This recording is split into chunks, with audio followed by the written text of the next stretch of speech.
Here is a collage of photos. The people in them are not people at all.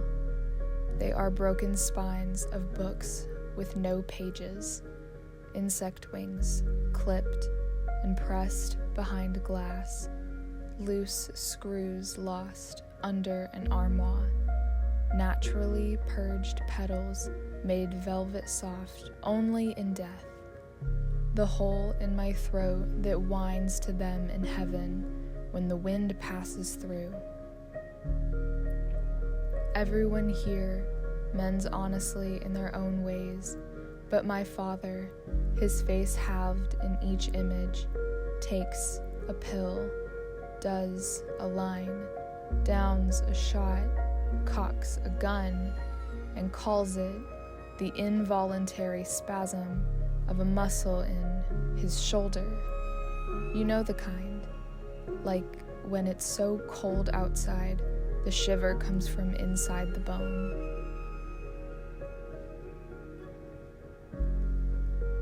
Like a match, I am a self-fulfilling prophecy. My family is a box of things meant to burn when struck. It is one of the only things we learn to do on our own.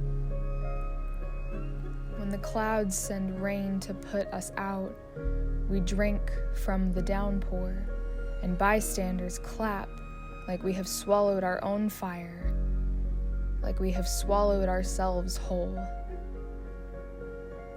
The joint in my knee aches, and that's how I know the house is wet again. In standard English grammar, the kind I learned without help, amount is used to describe things we cannot measure, and number is used to describe things we can. What I mean is, I am always weighing the difference between the amount of blood that calls me his daughter and the number of times he has loved me like one. The longer my heart beats, the harder I beat it back. I do not sleep in my canopied bed alone.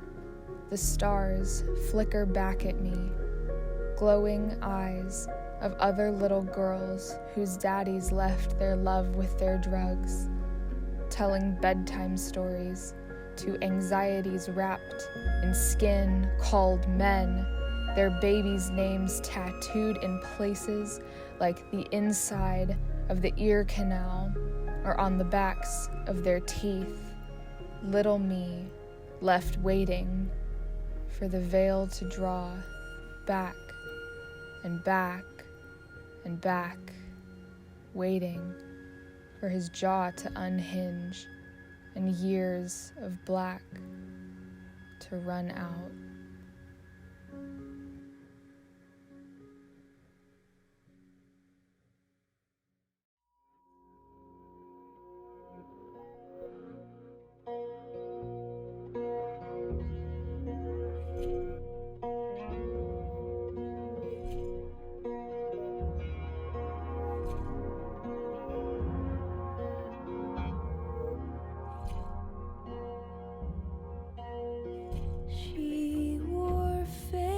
This year, for your birthday, I got you a bouquet of lightning bolts.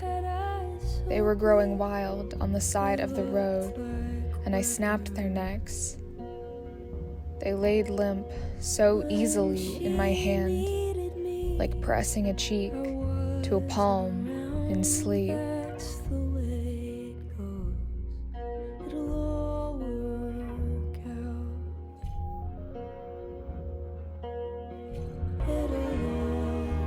I like to think it was Zeus's miracle, a fallen star that planted itself in the loose gravel and grew strands of stratosphere that came down from the golden scalp of the universe on the lucky 1000th stroke of a brush through her hair.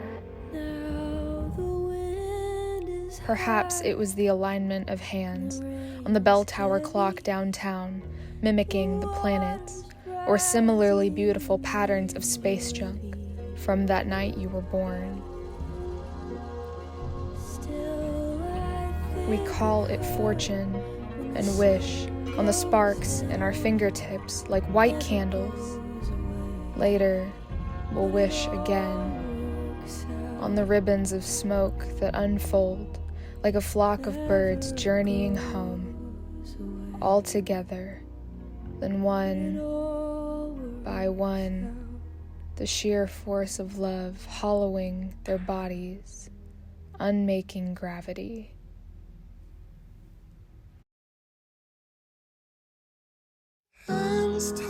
My arms are open to you, the way the road's arms are open to everything that dies and lingers in the ridges of the asphalt.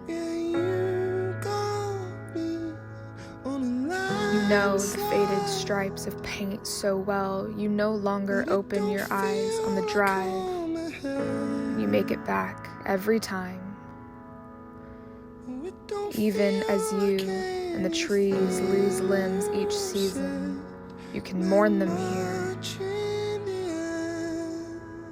I'll keep the grief in a box in the attic, and we'll call it sentimental.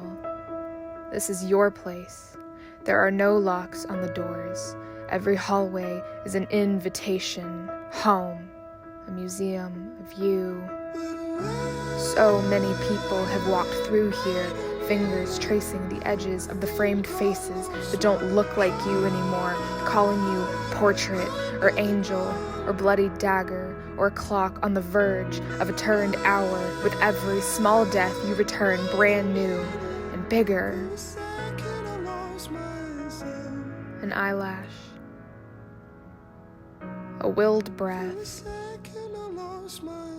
a stained glass window growing where a tooth was lost.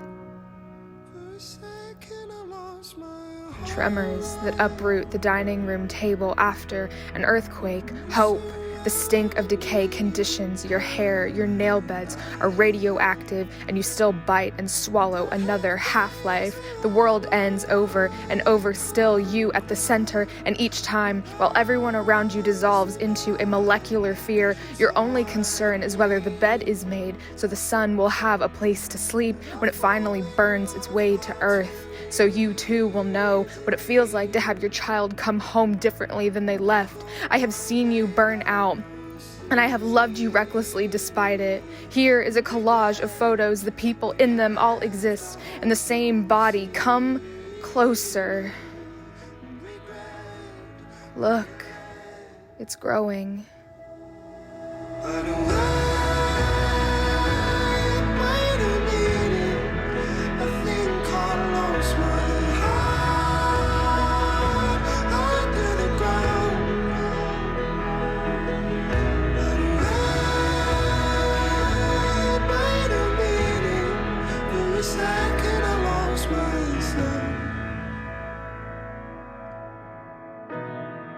For a second I lost myself.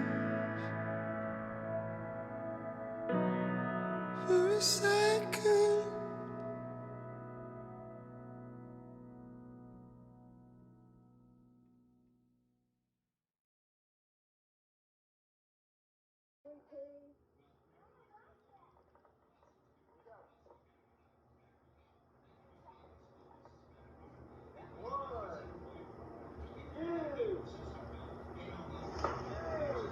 They'll be doing your trick.